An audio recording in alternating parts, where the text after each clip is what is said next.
Eberechi Eze to Arsenal Football Club changes absolutely everything. I think Arsenal can be a different sort of animal going into next season with Eberechi Eze in their side, whether that be from the left, whether that be in the 10 zone or the 8 zone as we like to call it. Eberechi Eze can certainly make an impact. So in today's video, we're going to be dissecting the Englishman and looking at the sort of things he has which can really elevate Arsenal to that very next level. But before I begin, if you are new here, please hit the subscribe and the like as well. It'd be greatly appreciated. But without further ado, let's get into it. And I feel like when you're talking about Eberechi Eze, you've got to think about how he fits and which players allow him to be maximized. So I looked at Martin Zubimendi and I looked at how Arsenal will likely use him. He's set to be announced tomorrow, by the way, if you didn't know that. But Martin Zubimendi is that 6/8 hybrid, and I genuinely love the profile of player he is, because it means the responsibility that Ødegaard had in the build-up will no longer be there. The signing of Zubimendi sort of negates the need of Martin Ødegaard to come into the build-up and sort of get us up the pitch, allow us to rotate the ball easier.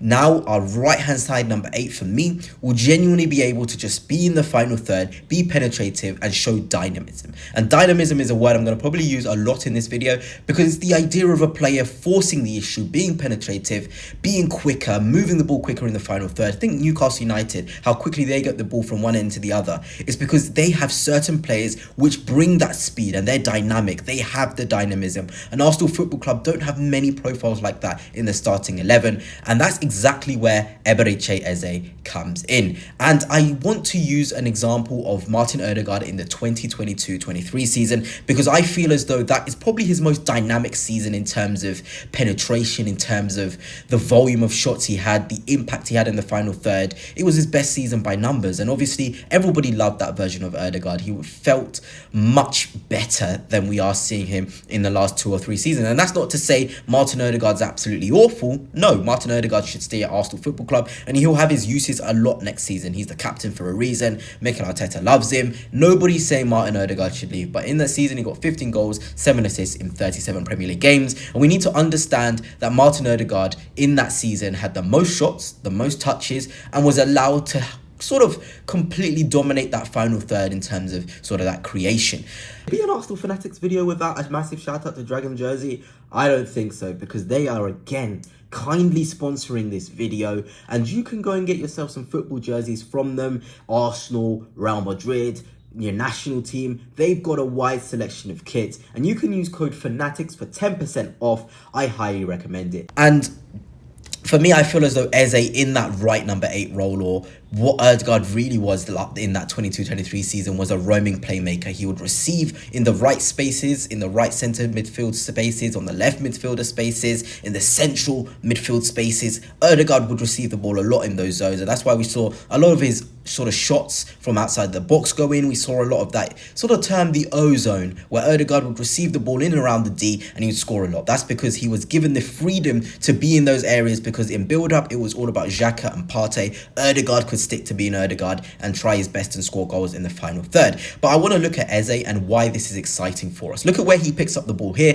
This was 2 or 3 seasons ago. There's not a huge sample of Eberechi Eze playing in the right-hand side number 8 position, receiving from those zones, but I found a lot of situations where I really liked what he did. So here it is against Southampton, back to goal. This doesn't look threatening at all.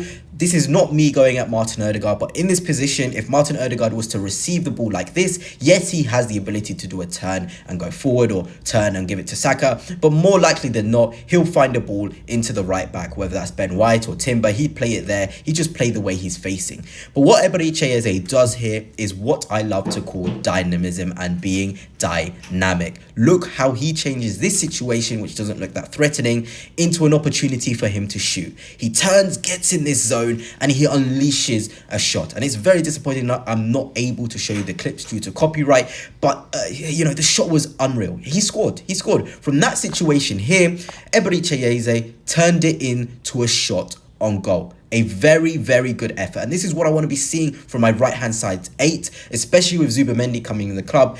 There's going to be opportunities for our right number 8 to turn, be dynamic, be in the final third, focus on scoring and getting assists. And that suits Eberechi Eze to an absolute T. And this is what I said in regards to that action. I was like, look at Eze in the Ødegaard role. Wow, so dynamic and forceful. Yes, this was 2 seasons ago, but this is what he can do in those zones. We need this so badly in the final third from our right-hand side side 8. I love Eze for his dynamism, and we lack it. I said I'd use dynamism a lot in this video. I'm even sort of stuttering and saying it wrong there, bear with me. But that is what Arsenal Football Club certainly need. How quick that was from Eze, you can go on YouTube and see the clip. It was beautiful. Bang, bang, bang, shot on goal, gets a goal, and that sort of action can win you a game. It can change you from drawing to winning. It can change you from losing to drawing. You cannot quantify individual brilliance in those sections of the pitch.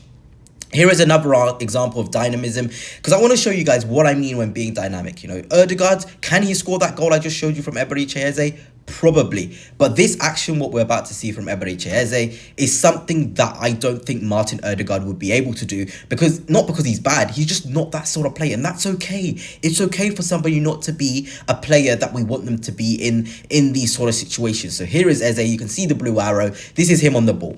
He switches the ball to Ayew, and you can see the frame here. Where is Eze? He's nowhere near it, right? You're thinking, okay, Ayew will probably beat his man, try and play Edouard in there, and then this attack dies.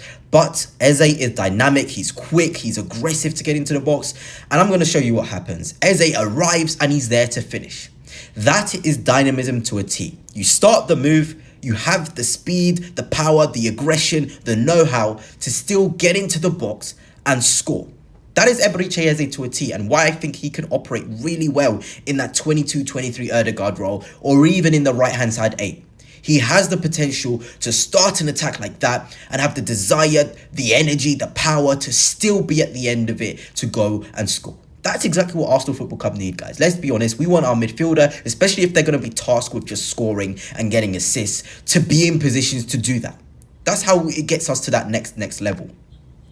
And what I will say, though, I don't want to sort of give you guys this false sense of security and say Eberechi Eze is exactly Arsenal. He's got no faults whatsoever. But when I was sort of watching the games of Eze in the right-hand side 8 role, and he has played around 5 to 6 to 7 games in that sort of role, I think in the last 2 seasons, I wasn't completely sold on it. There was some things in terms of receiving the ball back to goal where he was a bit poor, where he struggled. But I feel as though Eze has physically matured since then. He's got a lot better, more experience. He'll be turning 27 this year. That's the reality of things, or maybe next year. I think within the next 1 or 2 years, he'll be 27.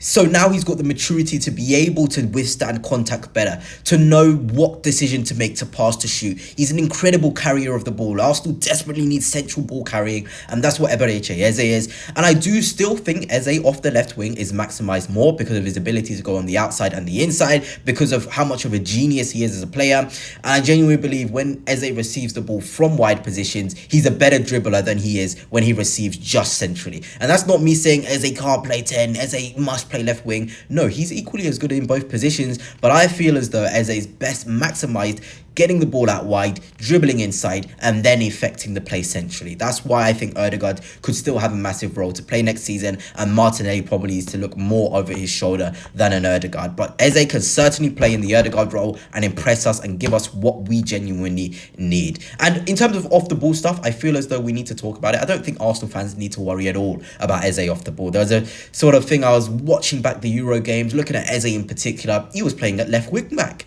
and I must say I was very impressed. The desire, the energy to get back. He was defending the back post. This is a winger and an attacking 10 player who's been makeshift into left wing back. It was poor from Southgate. I even saw Saka at left wing back, but that's a conversation for another day.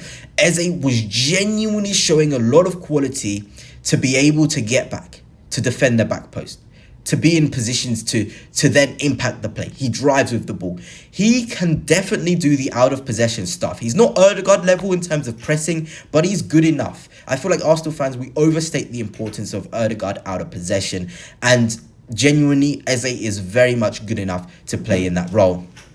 Here is another example in terms of Eberechi Eze, in terms of defending that back post. It's really, really good here. The Slovakian player puts the ball into the back stick area, and there is Eberechi Eze defending that zone, defending that back post. It's very, very good. I like that. That shows he's able to be out of his comfort zone and impact play. And finally, let's look at a couple of the lineups in terms of how Arsenal could look with Eberechi Eze. You could have him here in the right 8 position, like I've said. Martinelli, Havertz, Saka, Rice, Eze, Zubimendi. That's a very, very, very strong attacking 6. And of course, you could have it this way, where Odegaard in the 22-23 season had the freedom to roam across the midfield. Then you have Rice and Zubimendi behind him. Very, very effective. And then, of course, Eze left wing, Odegaard in the right 10, Rice, Zubimendi. You have so many options with Eze. That's why I think it would be a brilliant signing in terms of the versatility and quality. It makes sense. It genuinely does make sense. And I made this tweet out and I sort of said, I see the vision. Eze, former Hale End, to deliver Arsenal their first title in 20 plus years. Some things just mean more. And I think this may be one of those occasions. Give him the 10. The storyline is there. Let him grab it. And I put these 2 images together. Sometimes some things are bigger than football. You may prefer other players. Personally, I think Xabi Simons is the perfect guy for this. But that's not me saying I hate Eze. This is me just saying in terms of what I see a dynamic 8 and 10 in our sort of team. But Eze, look, he loves the club. He's Premier League proven.